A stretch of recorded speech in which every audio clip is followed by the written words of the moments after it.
We made 23,000 in sales, and then that's maybe the difference between paying rent every month or not. The difference between saving money every month or not, right? So if you can cover some of your base expenses just through flipping. I think reselling and just having a part-time job to supplement income is really huge right now. I mean, diapers are really expensive, so. Flipping is so amazing for people that want to build a better financial foundation for themselves and their family. You know, this is why we even got into the market in the first place. Because you want to find an item that has a high sell-through rate. So I would say investing time into your...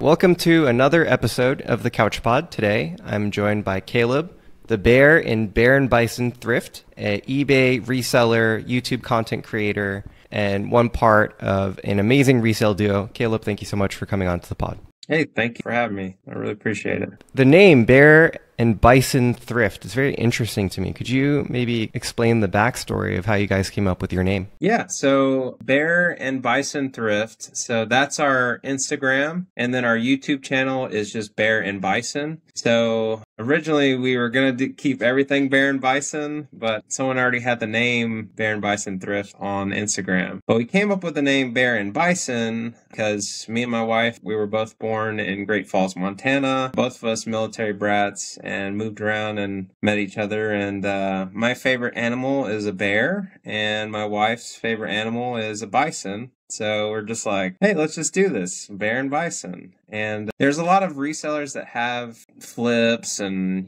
resell and different names in there that are kind of cool, but we wanted something kind of unique, similar to how like Harry Tornado did his name. We wanted something that kind of was like, that kind of played into our personalities and then also was unique so people could search us without it being too conflicting with other resellers and people that sell. So that's kind of the name for the backstory. Cool. And is there any relation to kind of like bull and bear markets as well? Because that's the first thing that came to my mind. No, not so much. Even though we are in Texas, that would be kind of funny. There actually was another Bear and Bison on Instagram. So that's when we had to use Bear and Bison Thrifts as the name. And I think they sell furniture in the UK or something like that. It was like a Europe company. So then we're just like, well, I guess we can't use that name, but we just, everywhere else we use that. Nothing with bulls or anything like that. When did you start the content creation and when did you start the thrifting? It was pretty close together, I would say. So it was last year, I really got into watching people reselling and thrifting and things like that. I actually did eBay for a long time when I was in my teenage years, just mainly collecting like Nintendo and a lot of gaming related things because that's a lot of my childhood. So then I kind of got back into it now as a necessity to kind of build up secondary income for my family and kind of just went off from there. But in terms of content creation, I really started last year and really just started showing people what we found versus just posting stuff because I thought it was a little more exciting to show what we find and then also resell it as well. I like watching all the YouTubers and people that make shorts and videos like Thrifter Sifter, and I've already mentioned Harry Tornado, but all those different people, part-time pickers, and I mean all the big names that you can think of off the top of your head. Those are the kind of people that I like to watch. And then my associate's degree is in digital video and cinema productions here locally in town. I got my associate's at Northwest Vista, and then my bachelor's is in IT. So I have a little bit of background in media, so I was able to kind of use my associate's degree and knowledge of how to edit videos and then kind of combine that together to make content. So I've been really enjoying that. Amazing. So it seems like the timing of the thrifting and the content creation kind of coincides with what we were talking about earlier. You have two children under 2 years old now. And so tell me about how that's affected your daily lifestyle, obviously your finances, and is that partially the motivation for wanting to drive like additional revenue into your daily life? Hey, really quick before the podcast, did you know Ivy Flip has created the best couch flipping app in the world? With our newest update, we have the fastest marketplace search times. This means you'll get to listings way before your competition. With Ivy Flip by your side, you can dominate your market. Not to mention, we also help with cross-listing and inventory management. If you're serious about your couch flipping business, you need this app. Try the app today and get a free trial. Just search Ivy Flip in the Google Play Store or iOS App Store, or click the link in the description now. Depending on who you ask, I would say we're in time of inflation and times are tough. And I would say I have a full-time job and then I have this as a part-time job. So this is, like I said, supplemental. And yeah, I would say that in terms of balancing having children, family, and then doing this as a part-time job, it is a lot. It's not for the faint of heart. And, even normal people without kids or family, like this is not easy career. We get a lot of criticism for reselling. We get a lot of different comments now that we're into the content creation that don't necessarily agree with us. So family always comes first for me. The big thing for me is God gave us these abilities. He gave us so many different gifts and talents, and it's great to have this opportunity to earn extra income. So we're just kind of using these gifts to build our family, grow our family, and one of the ways that we can support our family is reselling or having jobs. How would you say your time is being split then in a given week? Like how much time is spent on your normal occupation? How much time are you spending reselling? And how much of that is with your wife versus like what you're doing independently?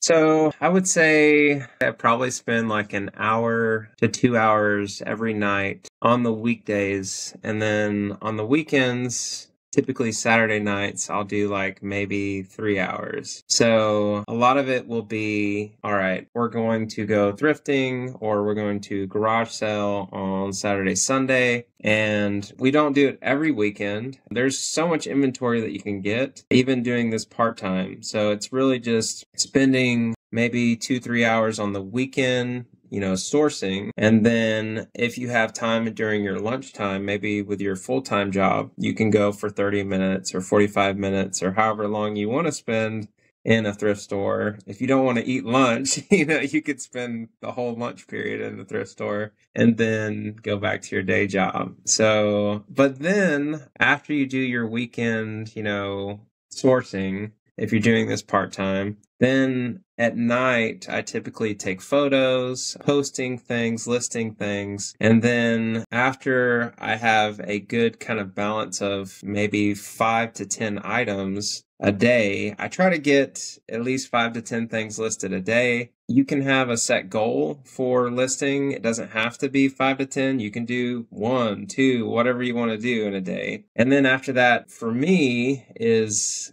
content creation. So editing videos, shorts, and things like that. YouTube shorts, Instagram reels. Those are really easy to do. You can just do it on my phone on the fly. But in terms of the long form videos, then I have to spend some time on the computer, and I'll do that about maybe an hour or two at night, sometimes sacrificing sleep because I have younger children. But yeah, just kind of having a balance. I'd probably say like 10 to 15 hours a week on reselling, and then my full-time job, 40 plus hours a week. And then with the content creation and the kids, you're a busy guy. A little busy. But it's fun. Sounds like you're still enjoying your life and you're trying to maintain that balance. So that's still good. Yes. And I would say, because with my wife, Kayla, the bison in the name, she's amazing, wonderful wife. The fact that she gives me flexibility to do this, and you really have to have a good partner. If you're married and you're doing reselling, you have to have a great partner, and she is wonderful, love of my life. I can't say more nice things about her.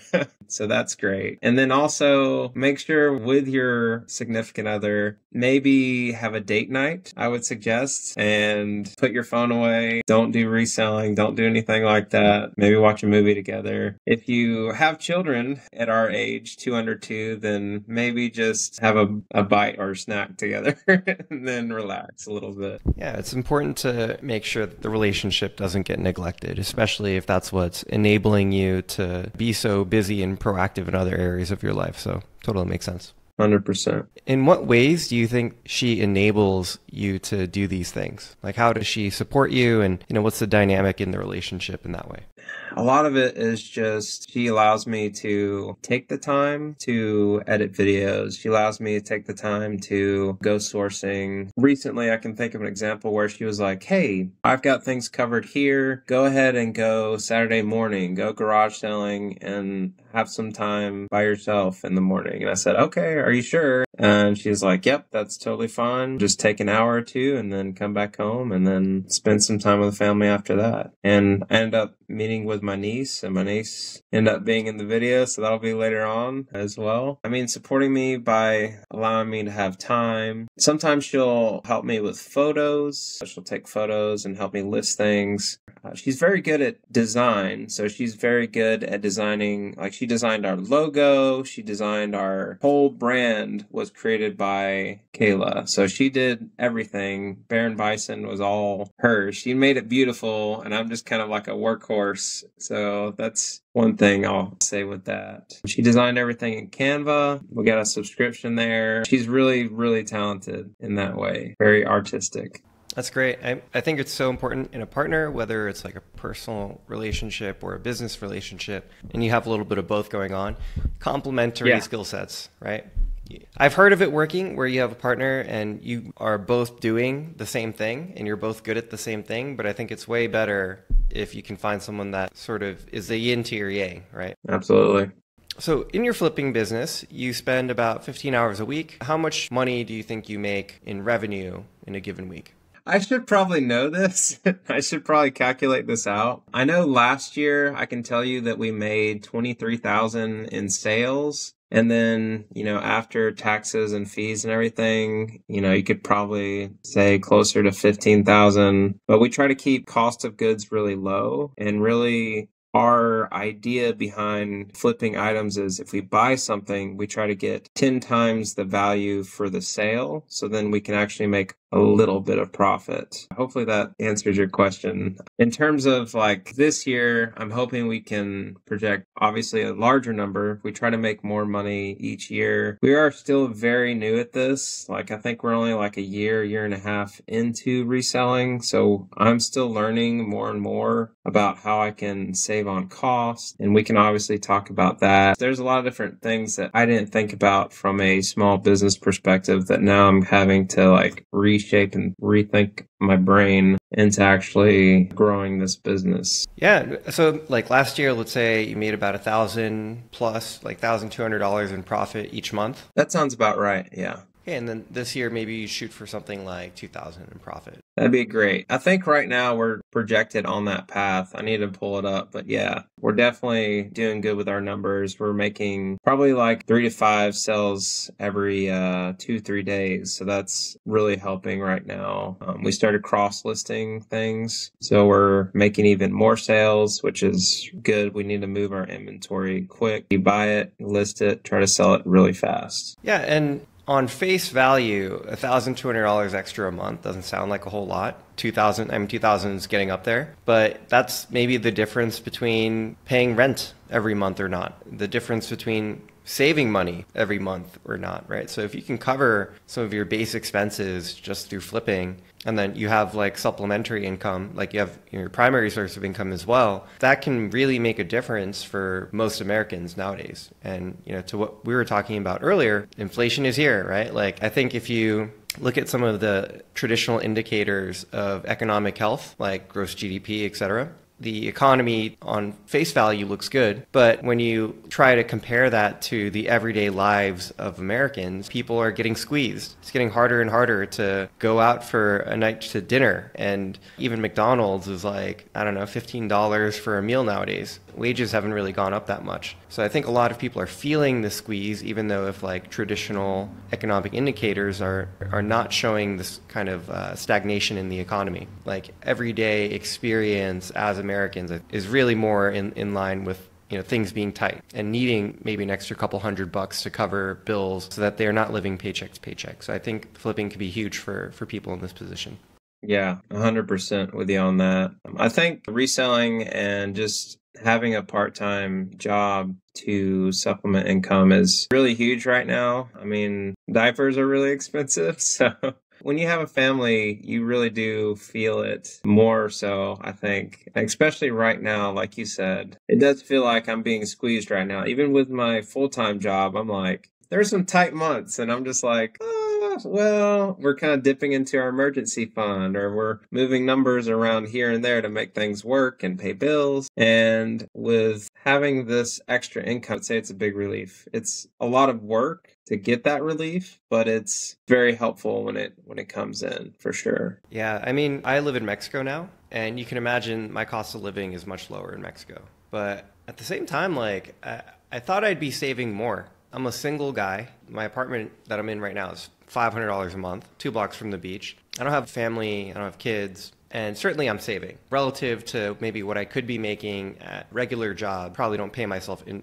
as much salary out of Ivy Flip. But when I was living in New York, I was still virtually living paycheck to paycheck. Like I was saving a little bit as a single person, but I couldn't imagine like if I was trying to raise a family on a single income, what that would look like. And if that's my experience, making a decent amount of money as a solo bachelor, I can only imagine that it's harder for everyday Americans. And then the big thing that shifted for me when I moved to Mexico is I figured out like how many useless expenses I had that I could get rid of. A big thing was my health insurance. So I had like really abysmal health insurance. It was just a disaster plan in effect, right? Like, so if something really bad happens, I'm covered, but I'm not getting like any other benefits from that. And I was paying $400 a month. And since switching over, I got a travel health plan. It's like $133 a month, and I get way, way more coverage with that as well. My cell phone bill went from like $80, $90 a month to $10 a month. I canceled like my Instacart and my Uber and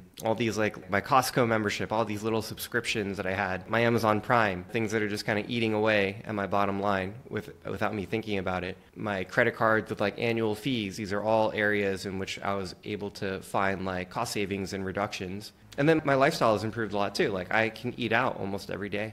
I do eat out. I don't cook here. And that's my predominant cost living in Mexico is like the amount I eat out. But food quality is good. And, I feed myself all 3 meals like $25 a day, which is impossible to do in the US, right? Like in New York, a cup of coffee is like $10. That's really cool. Yeah, it all adds up. And like you said, with those recurring, subscriptions, I think if every person, American or regardless, like just look at your subscriptions, look at what you're paying out of pocket for things versus, what's built into schedule. Because if you don't think about it and you're just like, oh, okay, every month, I'm paying this much, and I'm just not worried about, I'm just going to keep working hard until it hits, and then I'll just pay it off then and worry about it later. I think we get ourselves into a lot of debt and a lot of trouble really fast. And I think getting out of debt, I think a lot of people don't think of debt as a negative thing. They think of it as like, oh, it's just, debt. Everyone's doing it kind of deal. It's not a big deal to have debt, but it's very freeing when you don't have debt. And the only cost that we have right now is our house, our mortgage. That's more of an investment than it is a debt. That's the only thing we have. We don't have credit cards. We only have debit cards. We really try to stay on top of what we're purchasing, whether it be groceries or if there's a membership, then we're really looking at, hey, is this membership worth the time? Is it worth the value that we're getting out of it? Are we using the gym membership? Are we using that Amazon subscription? Are we using, fill in the blank? And if it's not providing value to myself or my family, then you need to get rid of it. I think a lot of people need to get rid of those subscriptions that are just eating away at their bottom dollar, like you said. Absolutely. And this is why I think flipping is so amazing for people that want to build a better financial foundation for themselves and their family. This is why we even got into the market in the first place. Like, we started out as a financial services company working with gig workers like Uber drivers, Lyft drivers, DoorDash delivery people. And we're trying to give them better interest rates on loans, because it's very hard if you're a gig worker to get adequate access to finance. But then as we're looking at their bank accounts, a lot of them don't even have $500 in savings. Like, they barely qualify as an emergency fund. So if you're in that kind of position, does giving you a better interest rate on a loan really solve the problem? And we're like, probably not. So then we're like, okay, how can we help people put more money in their pocket? And then we started researching different side hustles, came across couch flipping, and a year and a half later, here we are. Now, I don't think for most people, flipping is going to be the answer to all of their problems, but it can certainly set them on their way. The reality is that for most people, flipping should stay a side hustle and is not the thing that they should be doing full time. There are people that are able to make a full-time living flipping, but I think that's really the minority, not the majority. And what we've seen in couch flipping is that there are a lot of people that have been able to take it full time and make even six figures in income or revenue and build a nice little life for themselves while having financial freedom. But once again, that's not everyone, and you still have to deal with the ebbs and flows of running a business. And if you don't have secure income and you aren't prepared for that rainy day, things can get pretty tough. But the reason why it's important to have like additional income flowing in is because you never know what's going to happen with your job. And as we've discussed, wages haven't really kept pace with inflation. And so things are getting tighter and tighter. More people living paycheck to paycheck. And so fundamentally, I think it's like the American dream. It's not that it doesn't exist, but it looks different in 2024. Like, my parents came to the US like 1980. If you bought a house in 1980, I don't know, in San Antonio, but if you bought that in like New York, that would have appreciated 5 to 10 times in value over the next 40 years. And the real estate market's still going up, but it's probably not going to be a 5x or 10x return over the next couple decades relative to what you're being paid at your job. It's not like most people can expect to retire with a nice pension and just live very comfortably working for someone in the way that they could in the 1980s. So now more than ever, it's really important to secure additional streams of income for yourself and be conscious about your spending. And if you do those things, there's still opportunity in America to build a nice life for yourself. But it's not something to be taken for granted. It was much, much easier, I think, for our parents, baby boomers, right, to build wealth for themselves in this country. Still possible. The American dream still exists, I believe, but it's not the same. It's not as easy as it may have once been. You have to be more conscious and strive for those opportunities on your own.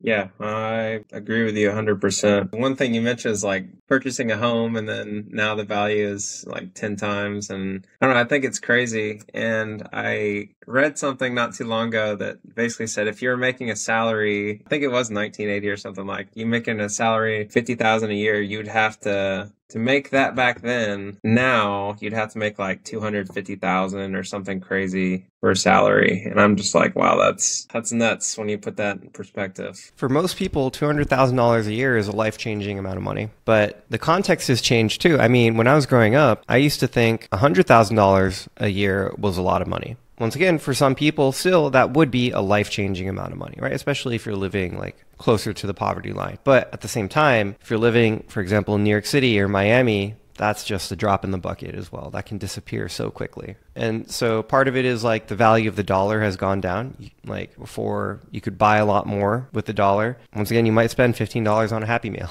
I don't know about a Happy Meal, but like at a meal at McDonald's. But anyhow, pivoting the conversation a little bit back to the flipping side of things. Let's say you're spending 15 hours a week flipping. You're making about, let's say, $1,500 a month conservatively in profit. So the return on that's not bad. That means you're putting in about 60 hours a month, making $1,500 profit. Where do you tend to focus your time in order to get the most leverage in your flipping. So what do you think the most important use of your time is when it comes to trying to grow and flip? I definitely say that listing is huge. Getting into a rhythm, like I mentioned, really buying the inventory that actually will sell, because when I first started, I was buying terrible items like Beanie Babies and like stuff that doesn't sell. And you really want to look up things when you're trying to source as much as you can when you are sourcing, because you want to find an item that has a high sell-through rate. So I would say investing time into your knowledge is huge. So then you can make less mistakes. I'd probably say gaining your experience as well is huge up front. And then finding those bigger items to sell that actually have a high sell-through rate, then you can turn a profit quicker versus just wasting your time listing an item, spending your time with photos and refurbishing an item that's not going to sell. I think that's one of the things that's huge. A lot of resellers don't think about is they want to get those items that are cool, but then they don't think about how it has a terrible sell-through rate, and there hasn't been a sale of that specific item for the past year. Then they probably shouldn't have picked up that item, even if it was only like $10 or whatever, $20, putting out a number there. And yeah, sure, it sells for 100, but you have to wait a year for it to sell. And that's not great for your inventory. That's not great for your time management. So investing your time into the items that will sell, I think, is huge. Making sure your ROI is high. I think that's really big in terms of reselling.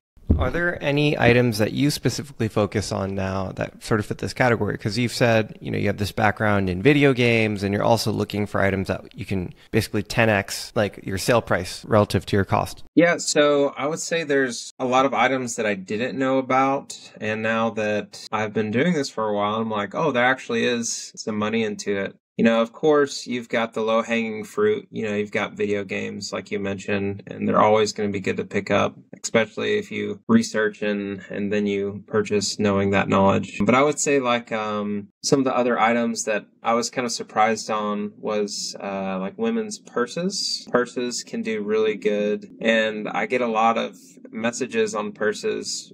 It's funny, I'm a grown man buying purses. I didn't think I would be buying purses, but that has a really good sell-through rate. And then clothing does pretty good as well, depending on, your brands. So I think I've done a little bit more research on what sells good versus, what doesn't in terms of those categories. So I say clothing is definitely up there. Of course, electronics, that's always going to be good. A lot of vintage items can be good too, depending on what you purchase. There's still categories and areas that I want to do more research on that I haven't. I know cards are really lucrative, collecting cards, whether it be Pokemon or basketball or football cards. I know there's money in that, but I haven't done enough research. I want to get uncomfortable to get comfortable with those specific items, but I just haven't delved into it just yet. Purses are probably up there for me in terms of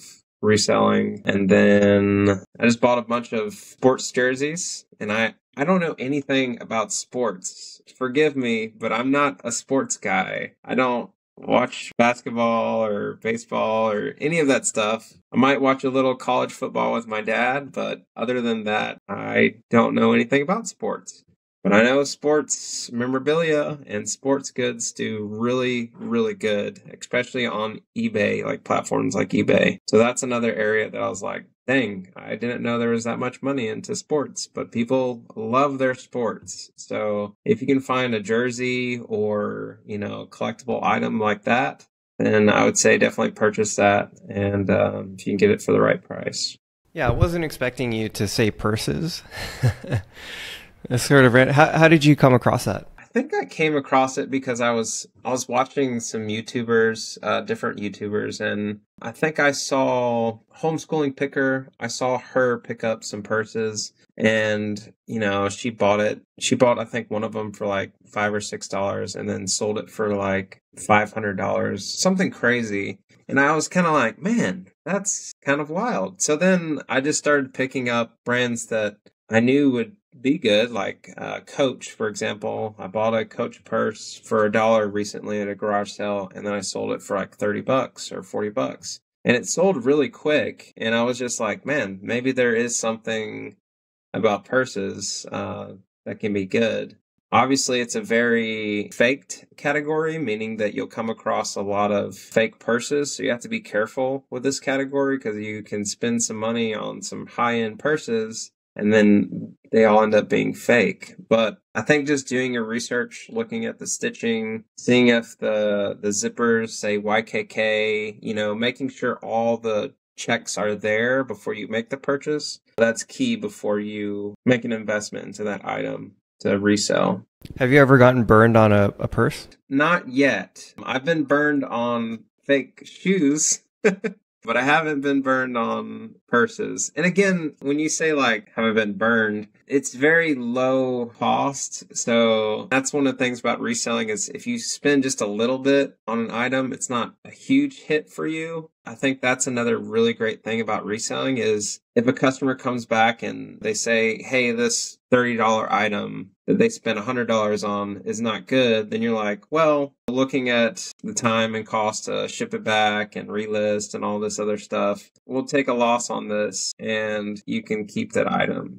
So there's a lot of freedom in that too, is like your cost of goods. I'm trying to think of like the worst item that we've bought. I spent like $30 on some shoes and I thought they were going to be worth like $1,000, or something crazy. And of course they were fake. We got them when we checked them out. We were like, man, this is going to be really good, or it's not going to be good at all. And now that I know what to look for, what signs to look for, what's fake for shoes, I think for the most part, I'm not going to get duped on that item. That's great. What is the Check app? So it's just a shoe app where they take people and they validate if the shoe's real or not. eBay has a service as well. If it's over, I think, $100, they give you a FedEx label and then you send it off to eBay and they have their shoe checkers. I don't know what the technical term is for checking shoes, but they check the shoe, they make sure it's validated and it's good to go, it's authentic, and then they send off with like a tag and everything to the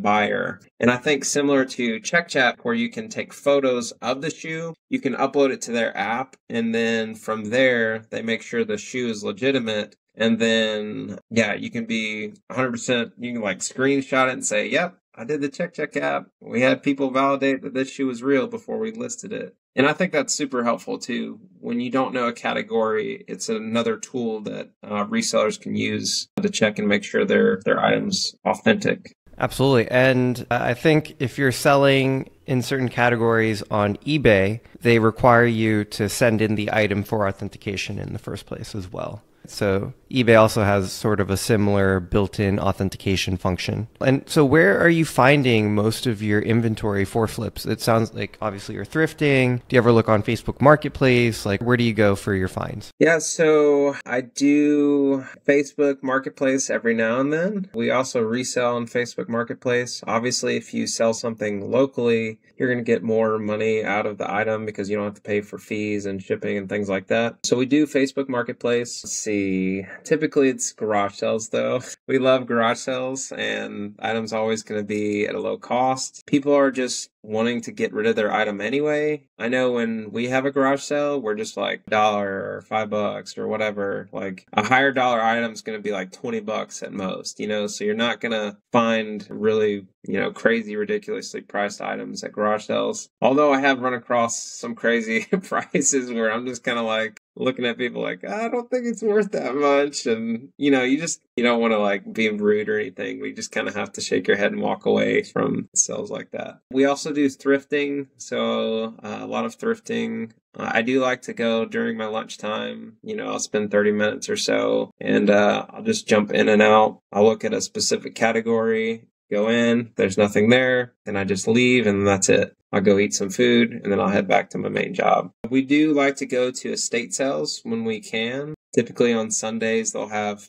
like half off prices and things like that. They're hit or miss with estate sales just because they price it up sometimes too much. But really looking for the family-owned estate sales is kind of one of the key things we like to find because their prices are a little more reasonable, more garage sale friendly, I would say. And then we would love to, if we lived closer to the Goodwill outlet, also known as like the Goodwill bins, where people have their donations go into Goodwill. If they don't sell after a certain period, then they go over to Goodwill bins where we can kind of sift through and pay by the pound. That's another fun way we like to source. Trying to think if there's anything else. This is kind of a weird one. Maybe people don't talk about this, but family members and friends sometimes will say, hey, you guys do reselling. Do you guys mind selling this for me? And you guys can keep some money and then we'll take some money for doing the selling and everything. Because maybe they don't have a reputation on eBay or they don't want to deal with the hassle of having a customer or anything like that. So then they'll say, hey,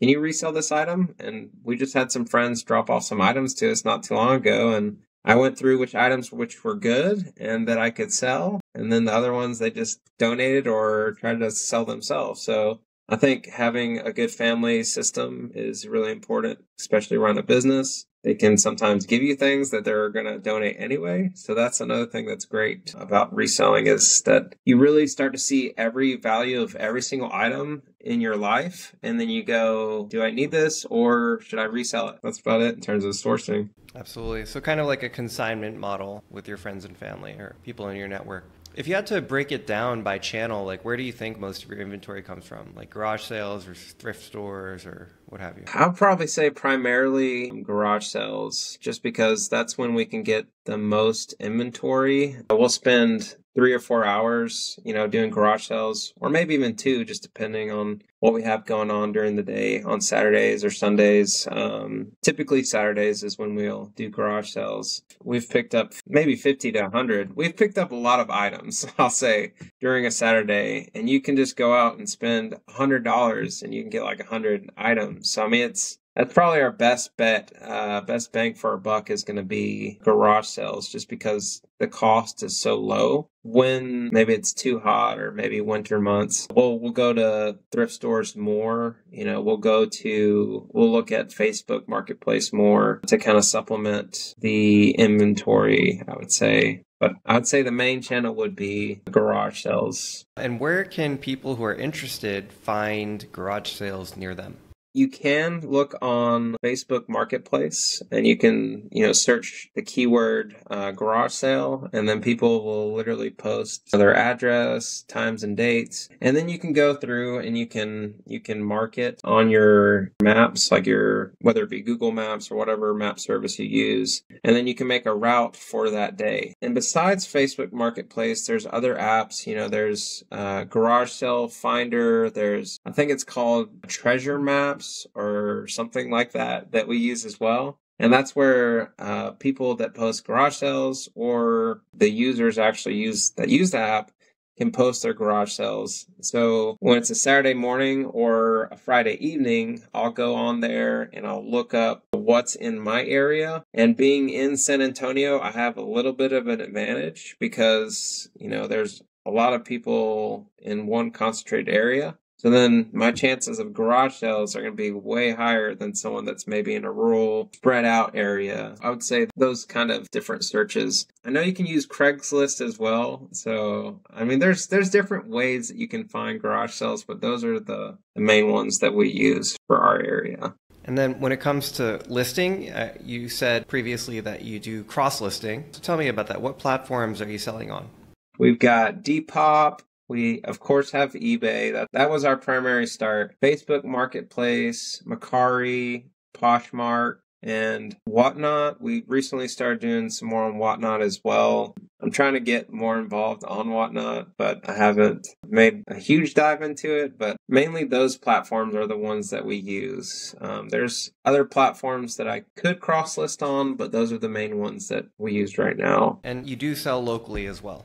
Yeah, Facebook Marketplace is a good one. I would say, like, a good example that we recently did was I bought a Nintendo DS and some Pokemon 3DS games, and I bought that at a garage sale for $50, and it sold within a day of listing on Facebook Marketplace for $200. So that was a great flip, and I would have paid after fees and shipping and everything. I think I would have ended up getting maybe 150 or 160 out of it. So getting 200 versus that price. Selling locally is so much better if you can do it. So finding the right item to sell locally is way better. You mentioned couch flipping, and I think that's huge in San Antonio because every time that I pull up to a garage sale, we have people that are asking for bikes, they ask for TVs, and they ask for a multitude of items that they are going to resell and flip. And I know for a fact that I run into the same guys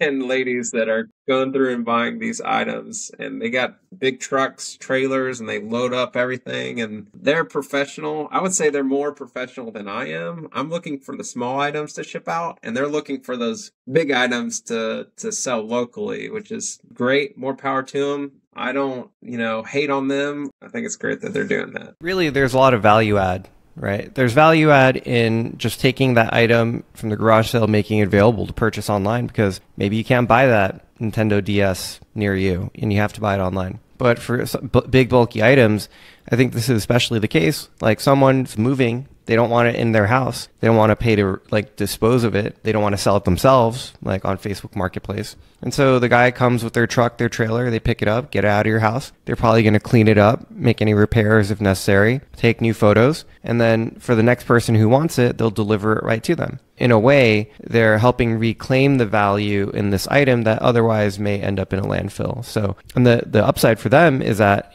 for the right item, you buy a couch for like $200, you could turn around and sell it for $1,000. I agree. There's a lot of profit to be had in certain items like this, which is why, people use our software. The thing with couches is like the way our software works is we send you an instant notification anytime an item is posted matching your criteria. So in the case of couches, every time a couch is posted on Facebook, OfferUp, or Craigslist, we send you an instant notification. And therefore, if you're interested in buying that couch, you can be the first one to message the seller. And for the best deals, speed to deal really matters, right? Because the better the deal, the more competition there's going to be for that deal. And simply getting there first can be the difference between being able to pick up that $4,000 couch for $200 or having that be sold to the next seller. Yeah, no, that's huge. Yeah, if you know what you're looking for, whether it's purses or couches, cars, or baseball cards, like if you know what you're looking for ahead of time, we can help you set up an alert anytime one of those deals gets posted, push notification directly to your app. You don't have to spend time on Facebook Marketplace scrolling, searching, it comes right to you, and then boom, you can be on top of it before anyone else. On the other side of things, when it comes to selling on local marketplaces, because we do everything local, like our app is not for like people really on eBay or whatnot, or these we focus on local, like Facebook, OfferUp, Craigslist. We also have a cross-listing tool for local marketplaces. So if you want to sell on Facebook and OfferUp and Craigslist, we let you do that with the click of a button. That's awesome. Yeah, that's definitely a good value to have when you're reselling, because I think the best bang for your buck is going to be locally, for sure.